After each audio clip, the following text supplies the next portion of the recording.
Good evening. My name is Martha Hampel, and I'll be the moderator for this public forum on alternatives to a bigger jail. I'll begin by introducing our panelists and then explain the rules for speaking and asking questions from the audience. Tonight our speakers are going to be Bob Thompson. He'll speak. He was on the Jail Space and Services Task Force and will be speaking on stabilizing jail population growth. Jeff Cox is the editor of the Prairie Progressive and will be speaking on control of local arrest rates and the war on drugs and racial disparities. And Rudy Coonsley will be speaking on what we should do with the current jail. Nicholas Johnson is a professor of law at the University of Iowa and will talk about getting to yes with the Detached Criminal Justice Center. And Caroline Dieterle is retired after 26 years as an academic advisor for the University of Iowa, and she'll discuss jail beds for victimless crimes. I'm going to go over the rules this evening really quick. Each panelist will have 10 minutes to speak. Let's see. Following comments from our panelists, we'll open the floor to questions from the audience, and members of the public are asked to limit their speaking to questions only and not to go into commentary. We'd like to field as many questions from the public as possible, so I'll let you know if you're exceeding a reasonable amount of time to ask a question. So to start, I'll introduce Jeff Cox, and then we'll go down the line from there. Thank you, Martha. Yep. I want to thank you for helping to organize this and being the moderator. Oh, and also, let's see, I got it on here. There's a wonderful site on the web. It's called the PowerPoint version of the Gettysburg Address. And Lincoln can't get the computer to work. He says, "Do I hit F5? What about escape?" So by the time he gets the computer going, his time is up. So we don't get a Gettysburg Address. I'm Jeff Cox, and I just want to say as a start as to why we're having this panel tonight. I mean, I think the data on the problem we face is pretty well established. And I really encourage you to look at John Neff's website. It's JCO Justice, JCO-Justice. I don't know if we can get that on there. John has been collecting statistics on incarceration and jailing for 15 years. He was a strong supporter of the jail referendum in 2000, and he supported the jail referendum last November, but he's changed his mind. He's changed his mind. And is now speaking out against this. And the reasons are, I think, clear on his website. That the proposal to expand the jail and build a bigger new jail is not about population growth. Since the old jail was built, the population of Johnson County has grown about 50%, and the number of people incarcerated per night has grown by 500%. We need about 150 beds a night in order to deal with our current overcrowding problem. We have 96. The new proposal is, depending on how you count it, for 196 or 243 additional beds. So you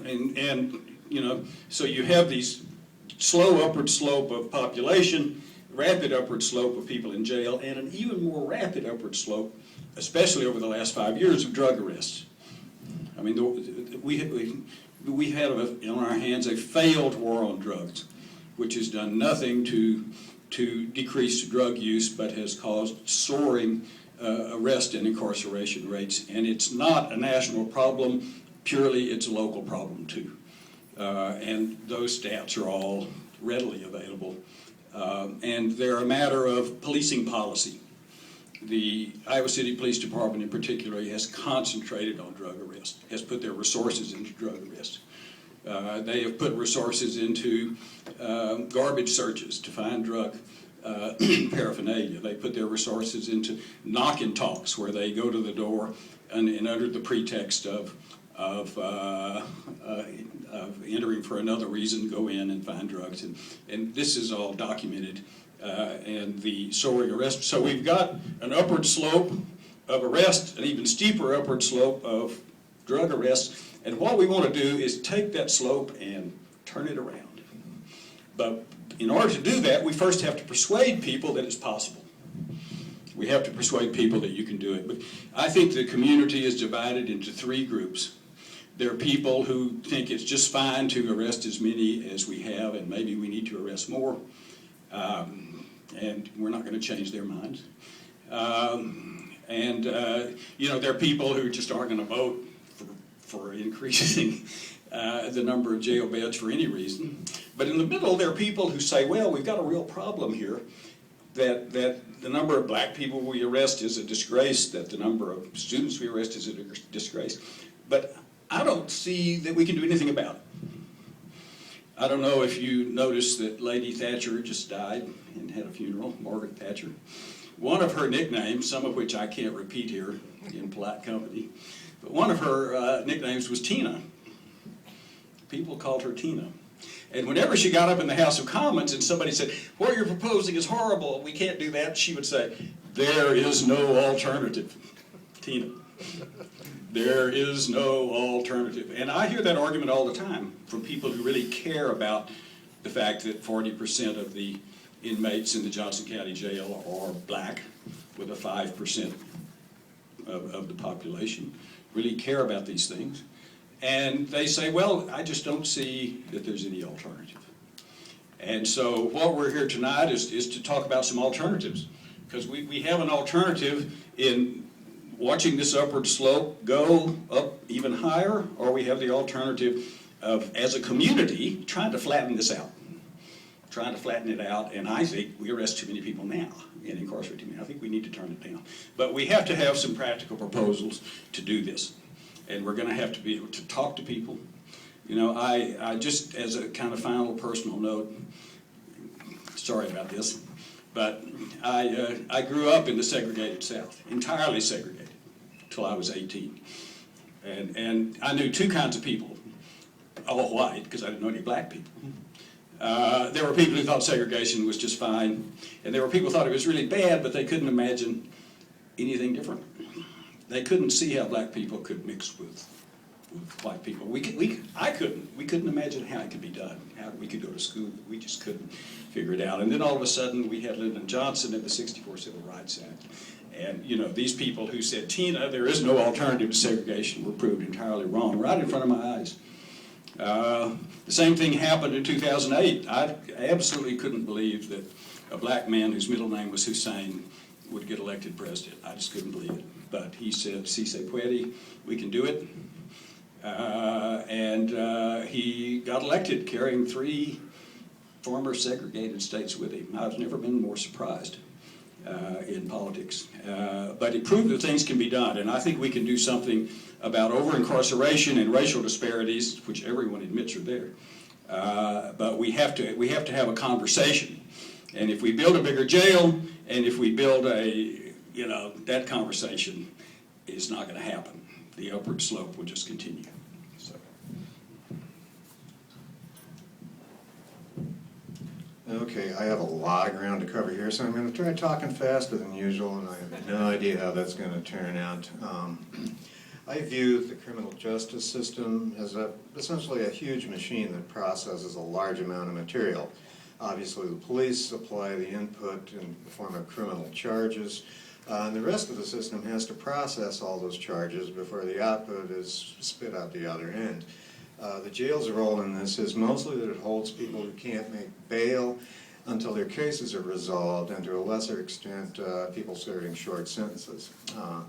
There were 2 distinct phases of growth in the jail population since the current jail was built in 1981. Phase 1, from 1980 to 2000, the county's population grew about 30%.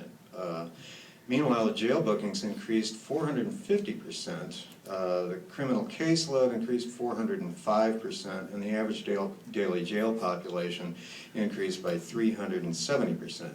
And this was mostly due to a huge increase in minor offenses. Phase 2, 2000 to the present, the caseload was stable, but there was a dramatic increase in the average length of stay. We've already mentioned John Neff. I've looked at his stuff a lot. What he says about this is between 1998 and 2012, the average jail intake rate was essentially constant at 17 per day, and under those circumstances, the average population should have stayed constant at about 79. Instead, it increased from 79 to 156 because the average length of stay for inmates held longer than a week increased from 2 weeks in 1998 to between 5 and 6 weeks in 2012. An increase in serious crime can't account for this. From 1999 to 2008, reported crime in Johnson County grew by 11%. There was a slight increase in property crime, but violent crime actually decreased 9%. The only significant growth in the last 5 years is for drug offenses.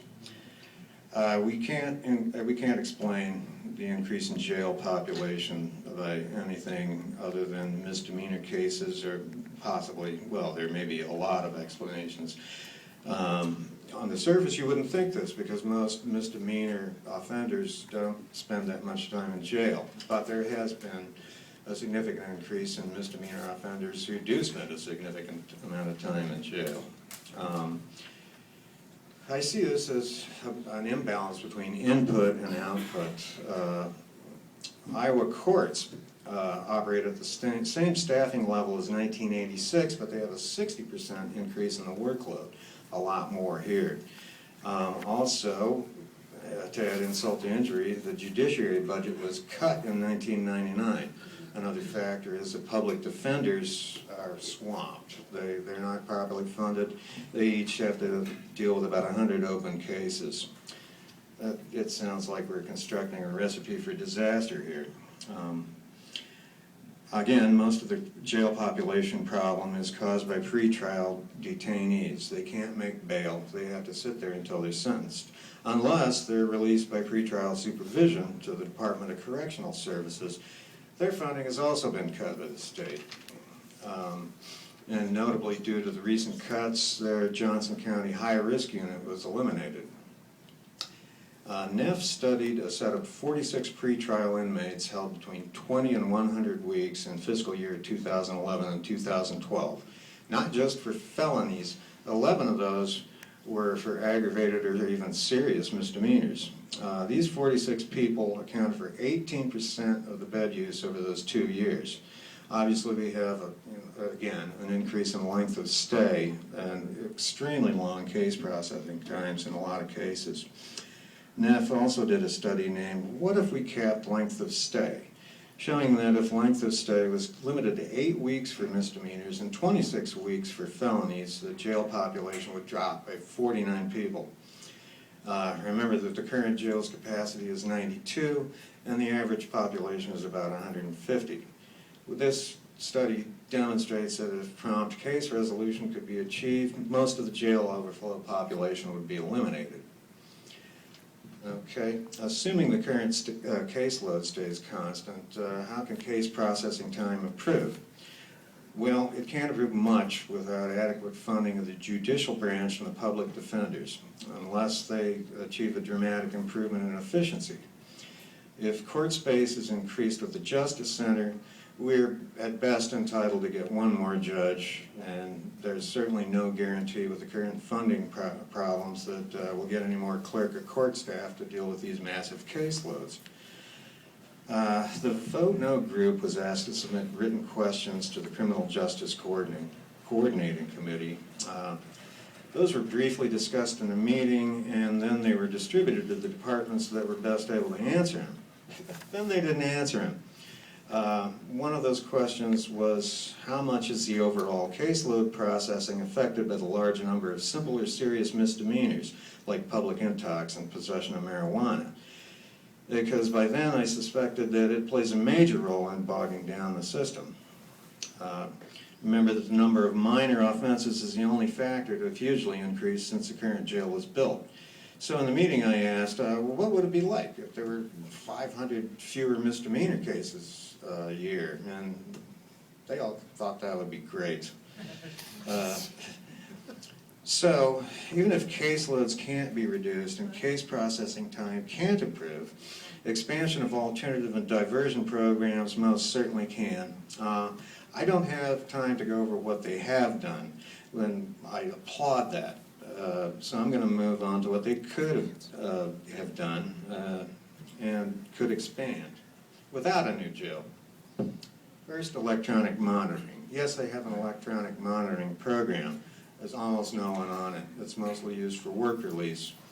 Only 3 people in fiscal year 2012 were approved for anything other than work release. Those people returned to jail after work. The county does acknowledge that the cost imposed on the offenders is the reason that it's so seldom used. What they don't tell you is that the supervisors set the cost. They've increased that cost at least twice in the last 10 years. Currently it's at $20, and the company providing the service charges $10. So offenders have to pay $20 per day. Most of them just can't do that. So making money on electronic monitoring has killed its use. They should be doing the opposite. They should be subsidizing electronic monitoring for poor people to make it an equitable, viable alternative. Another thing they have not done is county funding for the Department of Correctional Services. DCS offered them in 2001 a dedicated Johnson County intensive pretrial supervision program. This would have provided rehabilitation services while keeping them out of jail, saving 20 jail beds and $200,000 a year. It would have included electronic monitoring, counseling, substance abuse treatment, mental health services, help with job and educational opportunities. Also, it's good to note that DCS did not ask for a $50 million hyper-secure building in which to run this program. A county-funded DCS unit could also attend to other alternative programs, providing various levels of supervision depending on the need. Day reporting programs, supervised community service as a sentencing option, coordination of volunteers to supervise community service projects, provide classes, mentoring. I mentioned that because a major factor here is that the community needs to get more involved in these people's lives. Another thing they could do that was talked about over 10 years ago was alcohol and drug diversion from arrest. The idea of a detox center was widely discussed. The former chief Winkelhaig of the Iowa City Police Department actually endorsed that idea. We should have a facility set up as a diversion from arrest, jail, and prosecution for drug and alcohol intoxicated people. The Emergency Treatment Center actually applied for a grant for that in 2010. Another one of our questions that didn't get answered was about the status of that project. We need more diversions and policy changes to reduce the high volume of misdemeanor cases. Another good idea that actually saves money is informally supervised group homes for poor offenders. Like wet houses. These are residential facilities for homeless alcoholics. They don't have to stop drinking to stay there. They've actually been studied, and the one in Seattle showed a total cost rate reduction of 53%. What they do is they reduce the load on criminal justice system and emergency rooms. How much time do we have left? About a minute and a half. Oh, good. Yeah. Okay. I'm just going to go until she tells me to stop here. These are, now we're getting into things that were proposed by the Johnson County Jail Task Force. Use of a summons instead of an arrest warrant. The automatic thing, if you miss a court date or you don't pay a fine, there's a warrant issued for your arrest. We suggested using a summons instead. Most people who fail to appear in court aren't trying to flee to avoid prosecution, they're just irresponsible. And in some cases, they haven't even been informed of the court date by their attorneys. Warrants are issued for other types of offenses too. Failure to pay traffic fines. This is just a waste of resources. DCS operates a victim offender mediation restitution reconciliation program. That could be used, I should say, as a diversion from filing charges in appropriate cases. It could also be used in sentencing orders if the victim consents. Citation in lieu of arrest, that was widely discussed over a decade ago and ever since. Law enforcement agencies can increase the issuance of citations, particularly for non-assaultive, simple demeanors who listen in Iowa residents. Officer discretion. Okay, I'm done. I'm out. Thank you, Bob.